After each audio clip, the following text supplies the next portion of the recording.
Hello everyone, स्वागत है आप सभी का आपके अपने यूट्यूब चैनल एलडी क्लासेस पे। आज की हमारी ये राजस्थान भूगोल बीए फोर्थ सेमेस्टर की सेकंड क्लास रहने वाली है, जिसके अंदर आज हम राजस्थान भूगोल की सेकंड इकाई के ऊपर बात करने वाले हैं। उससे पहले अगर आपने हमारा यूट्यूब चैनल सब्सक्राइब नहीं किया है तो चैनल को सब्सक्राइब कर लें और बेल आइकन को प्रेस कर लें ताकि आने वाली हर वीडियो की जो नोटिफिकेशन है वो आपको सबसे पहले मिल सके। यदि आप चाहते हैं महत्वपूर्ण प्रश्नों का संकलन प्राप्त करना तो आपको इस वीडियो के डिस्क्रिप्शन में दिए गए कमेंट पिन के अंदर से व्हाट्सएप ग्रुप ज्वाइन कर लेना है और हमारा चैनल सब्सक्राइब कर लेना है। तो चलिए शुरुआत करते हैं आज के लेसन की। सबसे पहले क्वेश्चन पूछा गया है कि राजस्थान में कृषि का मुख्य स्वरूप क्या है, कि राजस्थान में कृषि है वो किस प्रकार से होती है। तो राजस्थान की कृषि मुख्यतः मानसून पर आधारित है।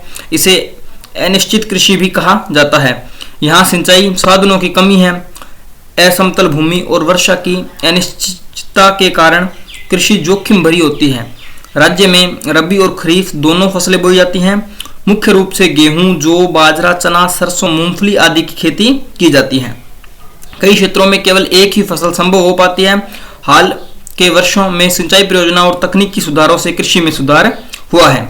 इसके बाद आता है कि राजस्थान की प्रमुख खाद्य फसलें कौन कौन सी है। खाद्य से तात्पर्य है कि जो फसलें हम खाने के लिए उपयोग में लेते हैं। जैसे राजस्थान में मुख्य खाद्य फसलें हैं बाजरा, गेहूं, जौ और चना।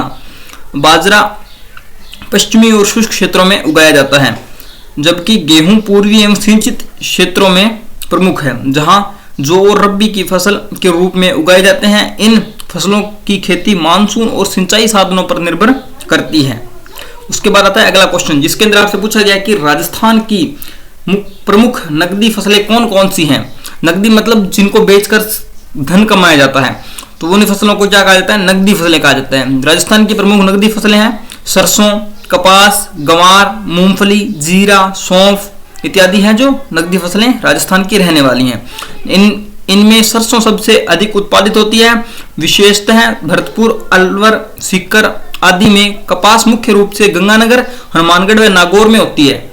गंवार व जीरा का उत्पादन भी राज्य की आर्थिक आय में महत्वपूर्ण है।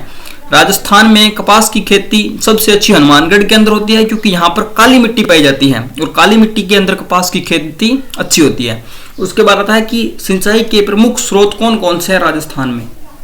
राजस्थान में प्रमुख सिंचाई के स्रोत हैं नहरें, कुएं, ट्यूबवेल, तालाब और झीलें। इंदिरा गांधी नहर राज्य की सबसे बड़ी सिंचाई परियोजना है, जिससे पश्चिमी राजस्थान को जल मिलता है।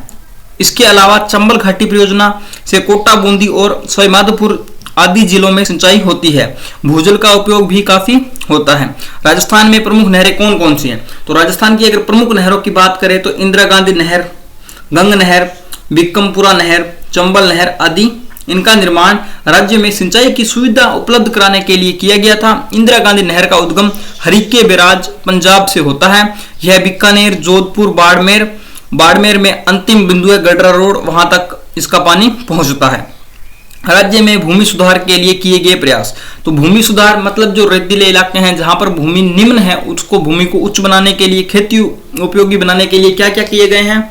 तो राजस्थान में भूमि सुधार हेतु जमींदारी उन्मूलन अधिनियम 1952, भूस्वामी अधिनियम और सीलिंग अधिनियम लागू किए गए हैं। इन सुधारों का उद्देश्य किसानों को भूमि स्वामित्व देना और बंटवारे की प्रक्रिया को सरल बनाना था। भूमि की अधिकतम सीमा तय कर बड़े भूस्वामियों की अतिरिक्त भूमि गरीबों को वितरित की गई। उसके बाद आता है राज्य में भूमि उपयोग की वर्तमान स्थिति क्या है। तो राज्य में भूमि उपयोग का वितरण खेती योग्य भूमि, बंजर भूमि, वन भूमि और सिंचित भूमि के रूप में किया जाता है। राज्य में लगभग 60% भूमि कृषि योग्य है, परंतु सिंचित भूमि का प्रतिशत कम है। बंजर भूमि विशेष रूप से पश्चिमी जिलों में अधिक है। भूमि उपयोग योजनाओं में सुधार के प्रयास किए जा रहे हैं। इसके बाद आता है अगला क्वेश्चन, जिसके अंदर पूछा गया कि कृषि विकास योजनाएं कौन कौन सी हैं। तो राजस्थान में लागू प्रमुख कृषि योजनाएं हैं राष्ट्रीय कृषि विकास योजना RKVY और प्रधानमंत्री कृषि सिंचाई योजना, किसान क्रेडिट कार्ड योजना और मिट्टी स्वास्थ्य कार्ड योजना। इनका उद्देश्य सिंचाई, बीज, उर्वरक, कर्ज और तकनीकी सहायता देकर कृषि उत्पादन बढ़ाना है। इसके अलावा राज्य सरकार की राजीव गांधी कृषक साथी योजना भी प्रभावी रही है। उसके बाद आता है अगला क्वेश्चन, जिसके अंदर पूछा गया है कि पशुपालन का राजस्थान की कृषि में क्या योगदान है। तो पशुपालन राजस्थान की ग्रामीण अर्थव्यवस्था का अभिन्न अंग है। यहाँ गाय, भैंस, बकरी, ऊंट व भेड़ पाले जाते हैं। दुग्ध उत्पादन, ऊन, चमड़ा और कृषि कार्यों में इन पशुओं का उपयोग होता है। पशुपालन में ग्रामीणों को अतिरिक्त आय मिलती है। राज्य सरकार ने डेयरी योजनाओं से इसे प्रोत्साहित किया है। राज्य की आर्थिक स्थिति में कृषि का क्या महत्व स्थान है। तो राज्य की अर्थव्यवस्था में कृषि का महत्वपूर्ण योगदान है। लगभग 60% जनसंख्या कृषि पर निर्भर है। कृषि क्षेत्र राज्य के सकल घरेलू उत्पाद जीएसडीपी में लगभग 25 से 30% योगदान करता है। कृषि से न केवल भोजन बल्कि पशुपालन, खाद्य प्रसंस्करण और रोजगार के अवसर भी मिलते हैं। यह राज्य की रीढ़ है।